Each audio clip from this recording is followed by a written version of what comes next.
Hoje o nosso assunto é estratégias de dieta e nós vamos conversar com você sobre todos os tipos de estratégias que existem e também trazer para vocês, né, Marina, a importância de ciclar essas estratégias para o processo de emagrecimento. Exato, então não perca que esse podcast está muito legal.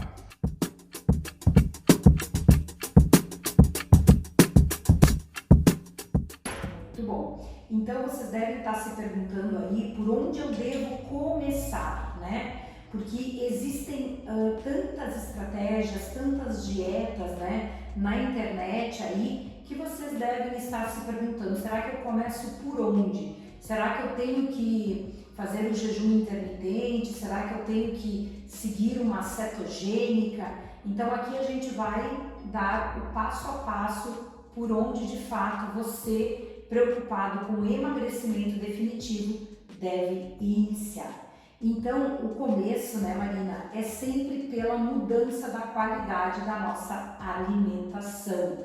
Sempre, não adianta você estar comendo mal e simplesmente ir direto para uma estratégia cetogênica. Não, você tem que começar pelo início. Então, de nada adianta você iniciar uma cetogênica, iniciar um jejum, se você ainda come excesso de carboidratos, se você não tem controle sobre o consumo de álcool durante os dias ou final de semana, se come excesso de doces, né? Excesso de proteína animal. Então o início é nós aprendermos a fazermos um uso racional de tudo isso, né? Claro, sem perder o prazer, mas tendo consciência de todo esse processo. Então, nós gostaríamos de iniciar propondo a você algumas mudanças básicas para você que ainda não segue nenhuma estratégia de dieta. Então, qual é a nossa primeira dica?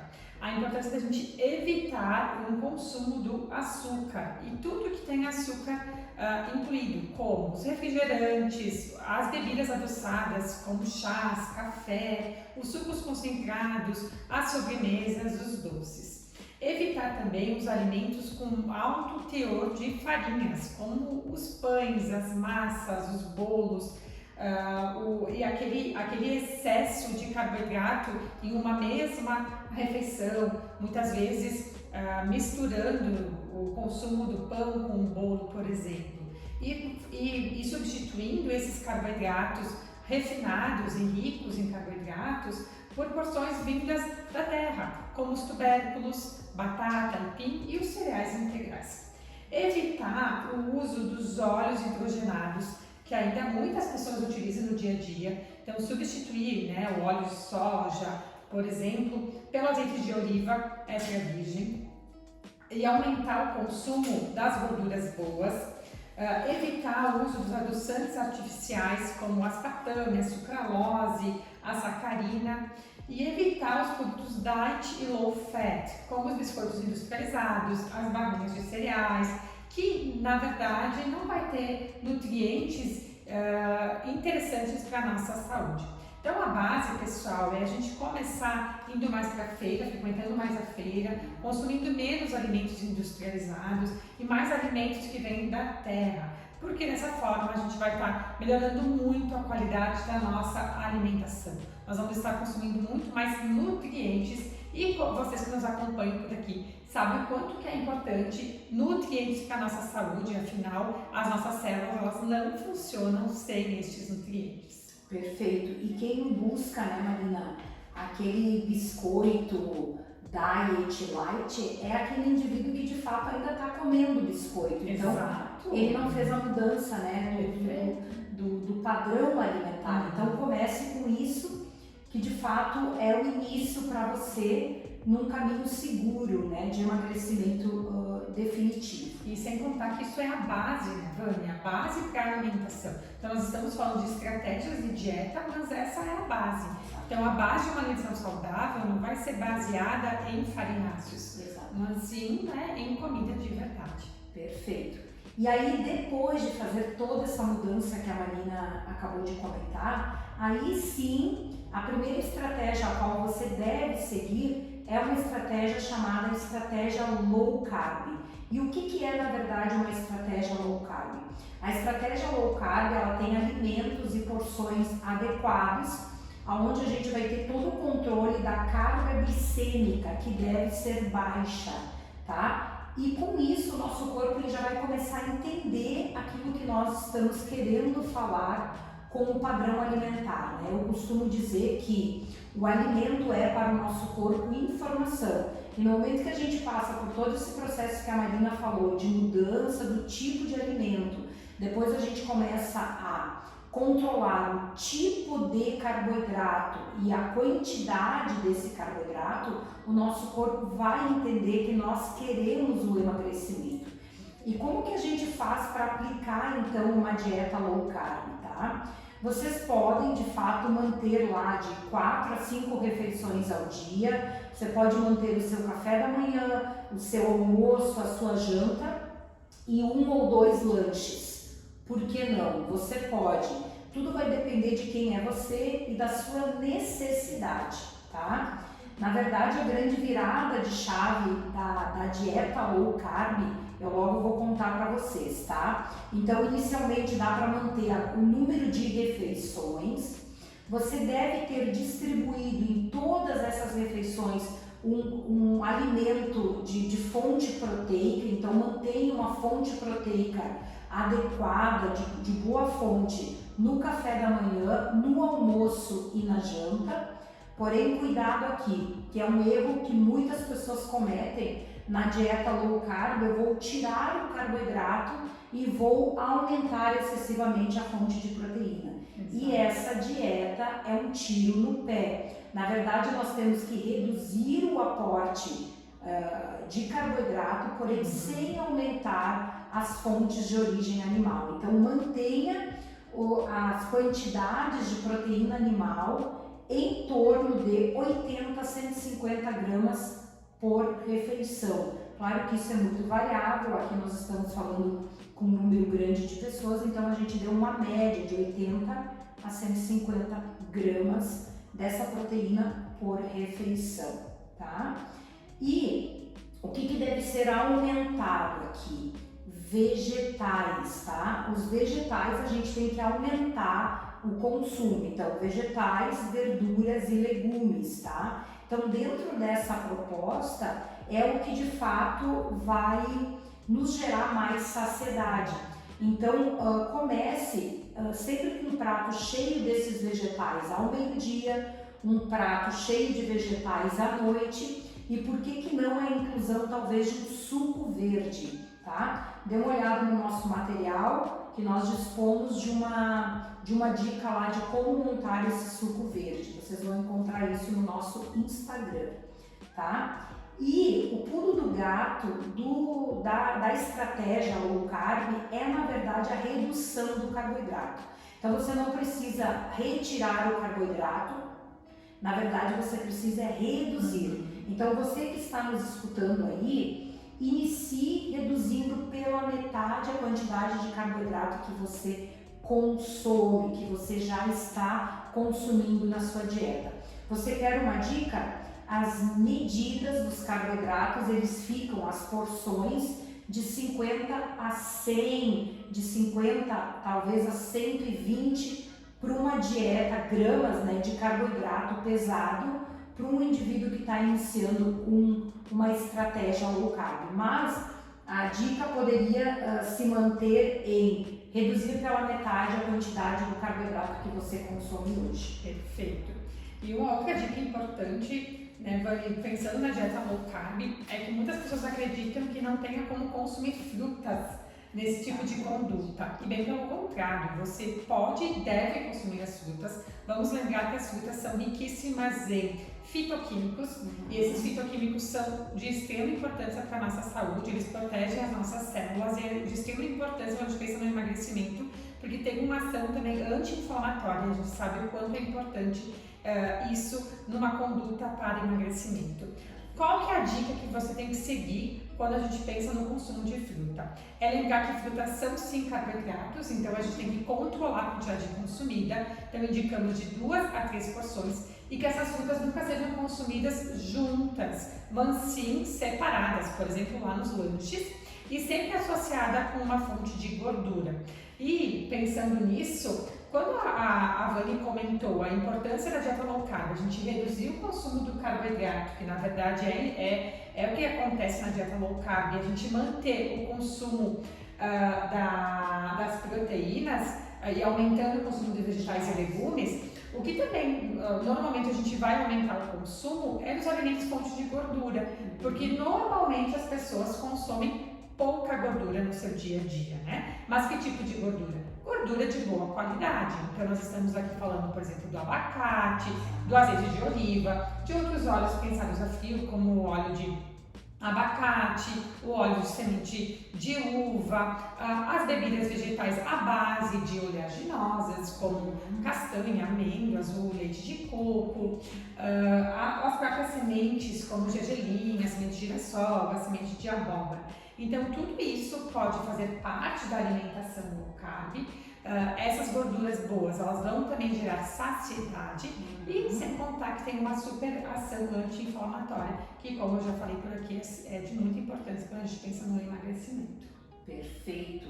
E depois, então, de já ajustado tudo isso, né? A primeira fala da Marina, depois que vocês aprenderam já a comer comida de verdade, a mudar a qualidade da alimentação de vocês já conseguiram entender que talvez o excesso de carboidrato que vocês estão consumindo está errado, já fazendo todo esse ajuste, né? Então, reduzindo o carboidrato, mantendo a proteína ou talvez elevando, dependendo de quem é você, aumentando vegetais ali naquela dieta, talvez sim possa entrar então a nossa segunda estratégia que a gente trouxe aqui para vocês, que é sim a prática do jejum intermitente, tá? Então, eu costumo dizer que o jejum intermitente foi a primeira dieta que existiu, né? Por quê? Porque o homem ancestral, ele ficava horas sem comer. Então, na verdade, se hoje nós avaliarmos o homem ancestral, ele fazia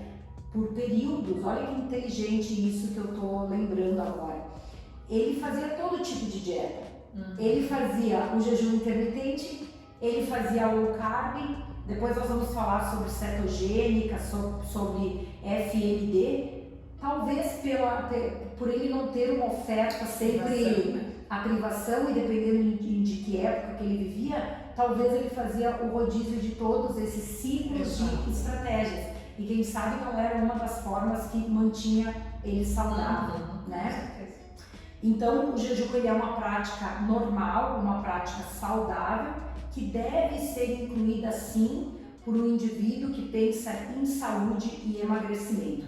E os estudos hoje eles são claros, né? Mostrando aí que o jejum pode melhorar resistência à insulina, marcadores cardiovasculares, reduzindo colesterol, triglicerídeo, aumentando a capacidade de autofagia, né, que é a capacidade de limpeza do corpo, né, de limpar células e estruturas danificadas, né, aumentando a formação de antioxidantes internos, né, sendo benéfico também para a nossa longevidade, né? E você deve estar aí se perguntando como que a gente deve aplicar o jejum intermitente. Então, lembrando que tem que já ter aprendido a comer bem, tem que já ter um controle adequado da quantidade de carboidrato, para que de fato então a gente comece a aplicar esse jejum intermitente. Perfeito. E aí, para quem nunca aplicou o jejum intermitente, vai iniciar com a prática, a nossa primeira dica é fazer um intervalo de 12 horas não alimentado, que nada mais é do que um jejum considerado fisiológico, ou seja, natural, e que todas as pessoas deveriam fazer. Então, o que isso significa? Se você jantar às 20 horas, por exemplo, você vai fazer a primeira refeição no dia seguinte às 8 horas. Então, a nossa primeira dica é organize os seus horários, as refeições, para que você consiga de fato aplicar isso, o jejum fisiológico de 12 horas. A partir do momento que você conseguiu aplicar esse jejum, você começa gradativamente a aumentar esse período. Então, a gente pode aumentar para 14 horas, depois para 16, para 18, até 20 horas em dias alternados, tá? Sempre lembrando que na janela de alimentação, no período que você vai fazer a alimentação, a gente não pode faltar, não pode deixar faltar nutrientes ali. Então tem que ter um bom consumo dos bons carboidratos, de gorduras boas, de proteínas e de micronutrientes, para que o seu organismo fique muito bem nutrido. Então a nossa sugestão é: comece fazendo esse jejum com um período maior, uma vez na semana, de 16 horas, e vá aumentando depois o período do jejum e faça ele, aplique de 2 a 3 horas. Lembrando novamente que o segredo do jejum funcionar é a gente garantir uma boa nutrição na janela de alimentação.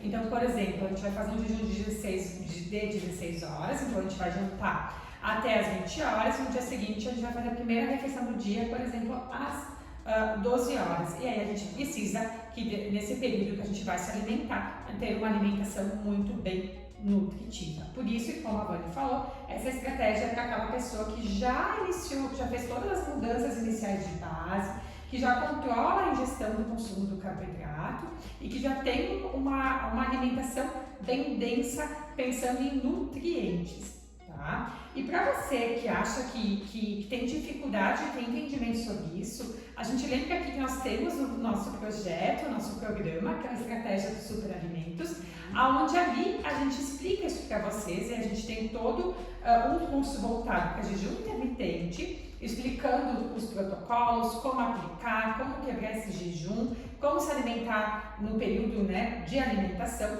e também a gente tem toda essa parte low carb, falando então sobre porções de alimentos e melhora da qualidade da alimentação, sem contar que esse programa também melhora muito a parte de microbiota intestinal, e vocês vão ouvir mais adiante a gente falando o quanto que isso é importante para a gente ter resultado de emagrecimento. Mas hoje vamos falar para o pessoal, né, que acho que é uma dica muito comum de como quebrar esse jejum, do que pode ser ingerido, né, nesse período de jejum. Sim, é uma dúvida muito comum, né? Então, o que a gente pode consumir dentro desse jejum, tá? Então, qualquer coisa que não tenha calorias. Depois eu tenho uma outra coisa para contar para vocês. Então, assim, aqui entram cafés, aqui entram chás, desde que não sejam adoçados nem com açúcar e também com adoçante, tá? Porque o adoçante ele vai estimular alguns receptores, né? E vai atrapalhar o processo do jejum intermitente, tá? Os shots, na maioria deles, vocês podem estar utilizando. Então, por exemplo, shots de limão, açafrão, gengibre e água, com certeza absoluta, né? Em grande quantidade. E outra dúvida que as pessoas têm muito, né, Marina, é o que comer quando se quebra o jejum, tá? Então, vocês vão ouvir várias falas por aí, tá? O ideal é que essa quebra de jejum, ela não libere muita, essa refeição não libere muita insulina. Então, consumir vegetais crus e cozidos e proteína, de regra, não vai elevar muito a sua insulina. Então você pode estar quebrando o seu jejum com uma refeição onde tem vegetais, crus e cozidos e uma proteína. Pode ou não pode comer carboidrato nessa refeição? Pode, desde que esse carboidrato seja um carboidrato bom e também que seja uma quantidade adequada, né? Uma das coisas que é importante reforçar aqui, que existe 2 tipos de jejum. Existe o jejum fisiológico e o jejum metabólico. O jejum metabólico é nada mais é do que uma evolução do jejum fisiológico, quando aquele indivíduo quer quebrar aquele jejum só com gorduras. Então ele vai quebrar o jejum fisiológico só com gordura e o corpo vai continuar dentro de um padrão de jejum, só que considerado um jejum metabólico, né? Mas isso é só para deixar falado aqui que existe esse padrão, né, Marina? Exato. E vamos falar, né, Vani, sobre outra estratégia de jejum, outra estratégia de dieta, extremamente interessante, que é a dieta cetogênica. Isso. Lembrando que é uma dieta que vai ser seguida por um período, então não é uma alimentação básica que a gente vai ter no nosso dia a dia, mas sim usada por um período. E ao contrário do que muitas pessoas ainda acreditam, A dieta cetogênica saudável que vai gerar benefícios e resultados não é aquela baseada em gordura de ruim, como aquela cheia de bacon, de frituras que a gente vê por aí, tá, pessoal? Bem pelo contrário, isso não vai levar a uma perda de peso, mas sim a um reganho de peso, tá? Então, uma dieta cetogênica bem feita é aquela que sim, que vai ser baseada em gordura, mas em gorduras boas, como a gordura das castanhas, das amêndoas, das nozes, das sementes, das frutas, abacate, do coco, por exemplo. Vai ser uma dieta muito rica em vegetais, uma dieta baseada em muitos alimentos que são ricos em antioxidantes, fitoquímicos, em fibra. Então essa é uma verdadeira dieta cetogênica, tá? Perfeito. E ela é uma dieta que traz muitos benefícios. Tanto para aquela pessoa que quer perder peso, porque ela vai levar uma perda rápida de peso, principalmente de gordura, quando for bem calculada e bem adequada. Ela é uma dieta muito interessante, pensando em algumas desordens metabólicas, como a própria síndrome do ovário policístico, pessoas com resistência à insulina, por exemplo. Pode ser usada inclusive para o tratamento de algumas doenças, como Parkinson e Alzheimer. Elas vão auxiliar muito na redução do apetite e da fome. Então ela é uma dieta assim, que tem muitos benefícios. Porém, para a gente ter esses benefícios, ela precisa ser muito bem calculada e muito bem aplicada. Perfeito. E é bem isso, na verdade o benefício da dieta cetogênica é sim a formação desses corpos cetônicos, que eles são protetores hoje, né, a nível neurológico. Então, várias doenças neurodegenerativas são beneficiadas com a utilização desse padrão de dieta, tá? Mas algo bem importante que a Marina falou lá no início é que para que essa dieta cetogênica ela de fato ela cumpra a função dela, é importante que o nosso intestino esteja muito saudável.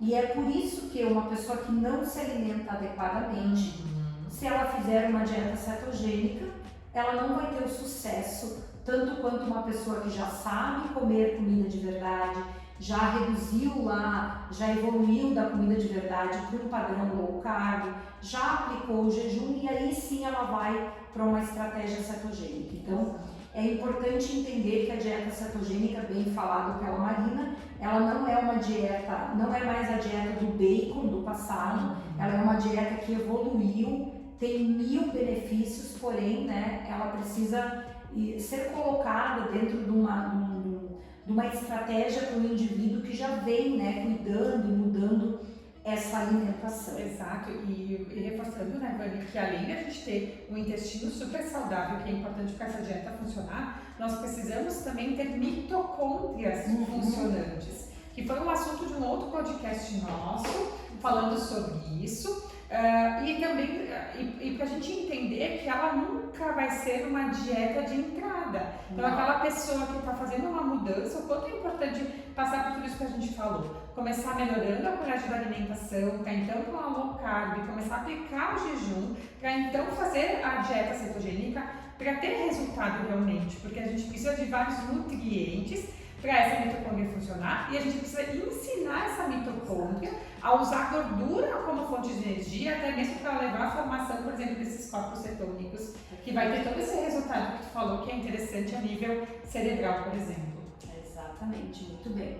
E vamos lembrar, reforçar que toda essa parte de mudança de hábito alimentar, de como você vai aplicar a low carb, de como você vai aplicar o jejum intermitente, está no nosso projeto Estratégia Super Alimentos, tá?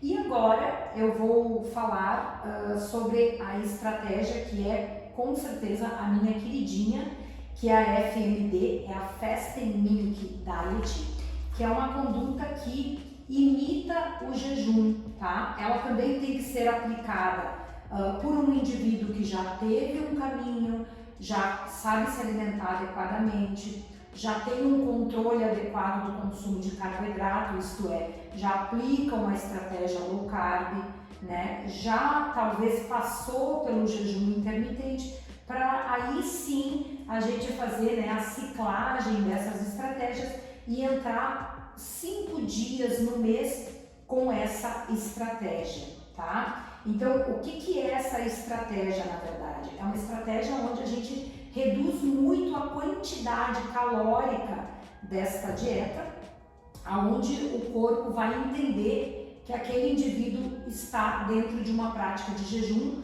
e por isso o nome dela, né, que é Fasting Mini Diet, é uma dieta que imita todos os benefícios, né, imita o jejum intermitente. Lembrando, né, que essa dieta FMD ou a própria cetogênica ou a própria low carb, é muito importante que ela, antes disso, você tenha identificado seus alimentos vilões e tenha retirado eles ali daquela conduta para que você tenha um resultado otimizado de todas essas estratégias. Perfeito, né? Sem identificar os alimentos vilões e sem a gente introduzir os superalimentos, a gente não consegue fazer toda aquela modulação de microbiota intestinal, que a gente sabe que é de extrema importância para a gente conseguir conquistar o emagrecimento definitivo. Então, que a gente conseguir de fato emagrecer e manter esse emagrecimento e não ficar naquele efeito sanfona, de que engorda, emagrece, engorda, emagrece. E aí nós queremos terminar esse podcast, né, Vani, levando vocês a fazer uma reflexão. Né? Então, a gente pergunta para vocês estão comendo sempre a mesma coisa, todo dia os mesmos alimentos, ou vocês fazem isso, vocês ciclam as estratégias? Então, o quanto é importante, como a Vani falou, para que a gente funcione, primeiro, a gente identificar os alimentos vilões e introduzir os superalimentos no nosso dia a dia, que é o que a gente ensina muito no nosso projeto, com grande maestria, e também a importância de ciclar as estratégias para que a gente tenha um resultado. Então a gente acaba esse podcast com essa reflexão. Muito bem. Até mais. Até mais.